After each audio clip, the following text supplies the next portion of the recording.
What's going on YouTube? This is 6Scale Economist, and today's video we're going to be talking about the Hot Toys Boba Fett vintage color version. So this figure was announced on May the 4th on 2020, along with the Empire Strikes Back Darth Vader in the retro box design, similar to this one. And I'm actually really excited to talk about this figure because I really like this figure. I think this figure has a lot of upside, and I'm excited to talk about this one. But first, let's talk about this figure from a collection standpoint.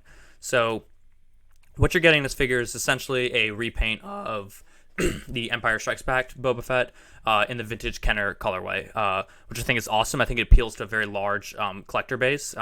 You get the box, with the window. And I've talked about this figure previously in a previous video, but I figured this figure deserves to have its standalone video. The box I'm not totally gassed about. I think that the regular Hot Toy boxes are great on their own, and I think this one is cool, but I think that a lot of people that are going to get this figure are kind of going to be tempted to leave it in box, which is kind of not my style, especially with Hot Toys. I originally came from collecting vintage collection 3 3/4 inch figures, and so those are obviously all about keeping those in the box. And I was kind of excited when I got into Hot Toys that I can open my Hot Toys and display them and not really feel guilty that I'm corroding 80% of my investment if I open a figure like you do with the vintage collection. But with this one, you might want to leave it in box because it just looks so good in the vintage box, but that kind of defeats the whole purpose of Hot Toys. But nevertheless, that's at the discretion of whoever, you're the collector. You get to decide what you want to do with your figure. But just looking at this figure, like I said, you're basically getting a repaint of the Empire Strikes Back Boba Fett. It's very cool colors. That figure alone is a great figure. It has its faults. I have it, and I think that the head, the helmet is just a little too wide, and it kind of bugs me. But I can live with it, and obviously since this is just a repaint, this is likely going to have the same issue. But you have the awesome detail these Wookiee braids, the dented helmet. The jetpack on this one is actually it has some magnets, but it's actually clipped on by a hook, which I think is totally I don't know why Hot Toys did that, but I think that's just such a liability because it's so easy to rip those, and once you do obviously it's going to be expensive to repair or whatever you're going to have to do for it. So I wish that it was just fully magnetic, and I hope that they're going to make Captain Rex's backpack fully magnetic in the Mandalorian. It looks like they are, but that would be a huge letdown if they do this whole gimmicky hook it on the back thing because it's just so easy to break. But those are just very small negatives in what is a very great figure. Obviously you have different color jetpack, you have a different color red blaster, which is totally gonna pop on the shelf when you have it displayed. You get this flamethrower, basic display stand, which is fine. Overall, really what you're looking at on this figure is you're just looking at a repainted Empire Strikes Back Boba Fett. So I can see why some people might not be totally gassed about this figure, but hear me out.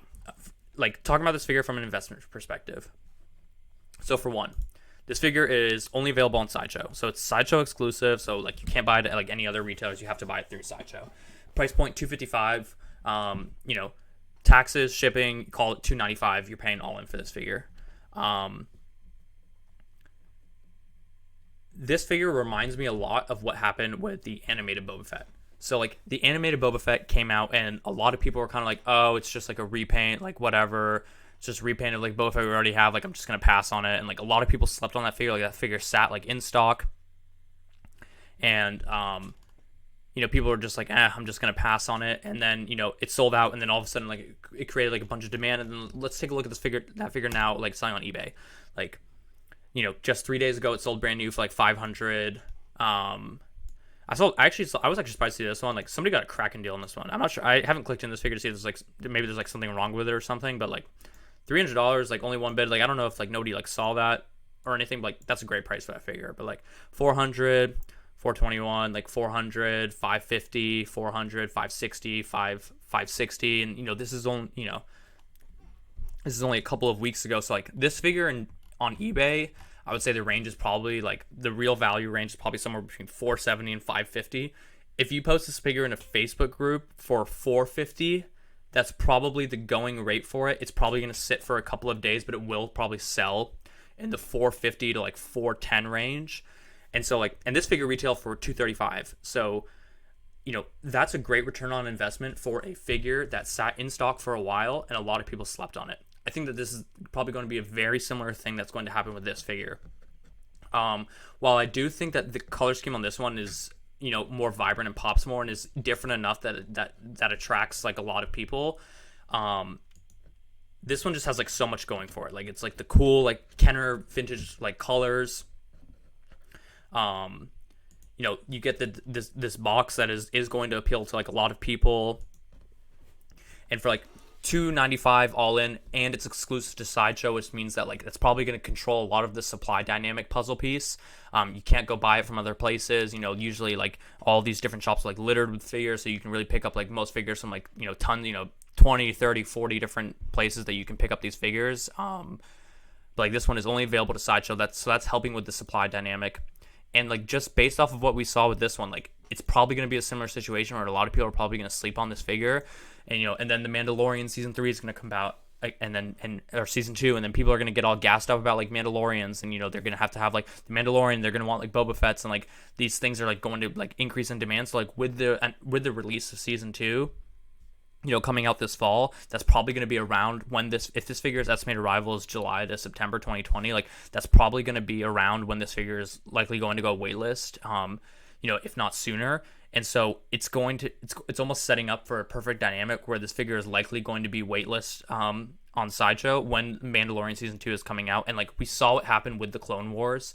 Like Clone Wars season 7 came out, and like so many of those Clone Wars Sideshow figures just absolutely like skyrocketed. Like Echoes and Fives, like from Sideshow, like if you want both of them now, you're probably gonna pay like $1,500 to pick up both of them, whereas you could have gotten them cheaper, before the Clone Wars season 7 came out. And like similar thing with like Sideshow Captain Rex, like you could have picked him up for probably about $400 to $500, maybe like $600 before season 7 came out. Once season 7 came out, there was multiple listings of that figure selling for over $1,000.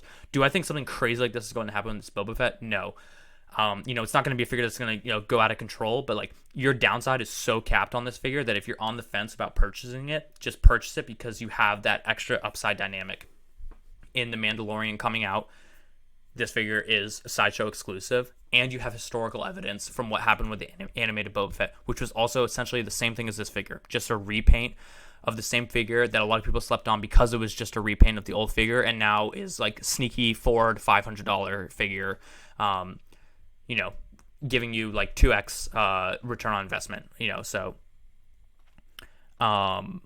yeah, that's my recommendation for this figure. I think that if you are on the fence, just order it.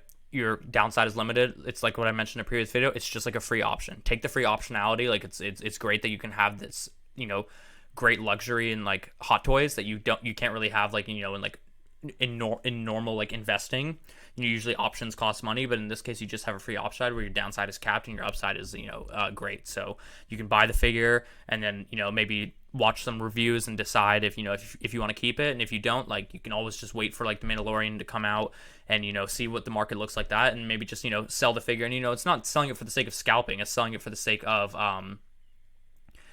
capitalizing on the smart investment you made, maybe using that money to buy another figure that is selling at a crazy price, like Deluxe Jyn Erso, that is now selling at like $500, when it only retailed in like the mid to low 200s. Like, if you want like a Deluxe Jyn Erso, you kind of have like two options. You can either like, cross your arms and like pout and just say like, I'm not paying like $500 for a figure that retails for like $235, like that's just like too much money. Or you can just like try and be smarter and more tactical about your future Hot Toys investments, and then use the gains on those figures to sell them and then buy it at the going market rate of the figure that you want, like Jyn Erso. So that's just like the luxury that you have, and I think that's how you can collect Star Wars Hot Toys in a smarter, like more efficient way, is rather than give up on the figures that you really want because you don't want to pay those really high prices, try and be more opportunistic on the figures that you want to purchase, that you can have a view on that you think are going to go up, and use that to capitalize if you don't want that figure as much, to sell it and buy the figure that you do really want, like a Jyn Erso or a Short Trooper or a K2SO. So that's going to wrap it up for today's video. Thank you for tuning in. Please remember to like, comment, and subscribe, and I will see you